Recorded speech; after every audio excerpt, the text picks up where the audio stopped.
السلام علیکم ملګرو د انډیا غنګولي او ګوتم ګمبیر د پاکستان په ټیم په ډېری خبرې کړې دي ډېر مذاق یې پسې کړی دی چې شعیب اختر ورته هم بیرته ډېر سخت جواب ورکړی دی او په ورلد کپ کې پاکستان او د انډیا د میچ ځای بدل شو او کنه د انډیا غنګولي او ګوتم ګمبیر په سرکاري ټي وي باندې دغه سټیټمنټ دغه بیان جاری کړل چې پاکستان د انډیا نه میچ نشي ګټلی د پاکستان او د انډیا چې څومره هم میچونه شوي دي هغه وان سایډ میچونه شوي دي چې په ډېرو میچونو کې انډیا پاکستان ته ماتې ورکړې ده ګوتم ګمبیر د انډیا په سرکاري ټي وي باندې دغه سټیټمنټ دغه بیان جاری کړل چې زمونږ سخت میچ په ورلد کپ کې پاکستان سره نه بلکې د استرالیا سره وي غنګولي او ګوتم ګمبیر د پاکستان په ټیم په سیدا سي نور ډېر بکواس او خبرې هم کړې دي چې پاکستان کرکټ ټیم اوس ډېر کمزور دی او پاکستان ټیم ورلد کپ کې څو میچونه هم نشي ګټل داسې ډېرې خبرې کړې دي خو شعیب اختر ول هم بیرته ډېر ښه جواب ورکړی دی شعیب اختر بیرته په ویډیو پیغام کې ګوتم ګمبیر ته دا جواب ورکړی دی چې تاسو د استرالیا سره سخت میچ دی نو بیا هم د دنیا په غټ سټیډیم احمد آباد کې ولې د پاکستان او د انډیا میچ شیډول کړی دی شعیب اختر په جاری ویډیو پیغام کې ویلي چې د انډیا بیټسمنان همیشه لپاره د پاکستان د بالرانو ډېر سخت دباو او یریدل بته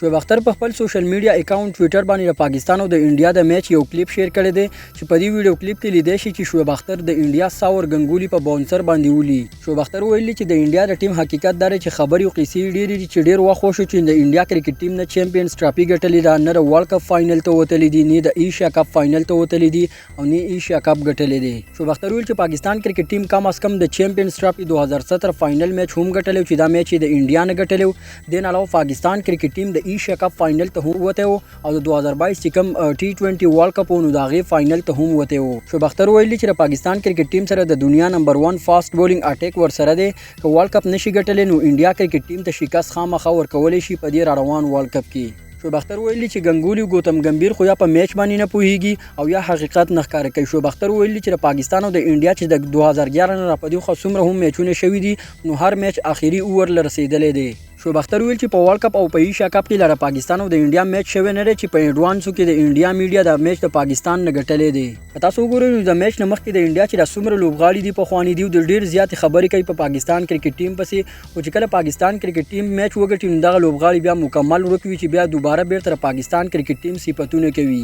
2021 ورلد کپ کې تاسو ته پاتې وي چې د انډیا میډیا ډېر زیات خبرې کولې چې انډیا به دا میچ ګټي هربجن سنگ هم ډېر خبرې کولې او بیا چې کله پاکستان هغه میچ وګټو نو بیا د انډیا میډیا هم ډېر زیات خاموش او دغه لوبغاړي هم په میډیا باندې په نظر باندې نه راتلو نو د پاکستان هغه په خواني ټیم نه چې کم چې په 2007 کې او 2011 کې اوس د پاکستان ټیم ماشاءالله ډېر زیات مضبوط دی چې بیټینګ او بالینګ ورسره کافي قوي او مضبوط ورسره دی او په ورلد کپ کې پاکستان او د انډیا د میچ ځای بدل شو او کنو کم میچ په احمد آباد کرکټ سټیډیم کې تر سره کیږي پاکستان کرکټ بورډ آی سی سی ته دغه خط لیکل چې موږ به په ممبئی او احمد آباد کې د انډیا سره میچ نه کوو نو په 15 اکتوبر چې پاکستان او د انډیا کم میچ ته نو د ری میچ ځای به بدلیږي چې دا میچ په احمد آباد کرکټ سټیډیم کې پورا چانس لري چې دا میچ په کولکتا کرکټ سټیډیم کې تر سره شي او کېدای شي چې پاکستان او د انډیا د میچ د میدان بدل هم نشي او د میچ په احمد آباد کرکټ ګراوند کې تر سره شي په کمنټ سیکشن کې را خپل نظر ضروری شیر کړئ چې روان ورلد کپ په څوک ګټي د ورلد کپ د پاره تاسو کوم یو لوبډاله فیورټ د خوښي ده په کمنټ سیکشن کې نوم ضروری ولیکئ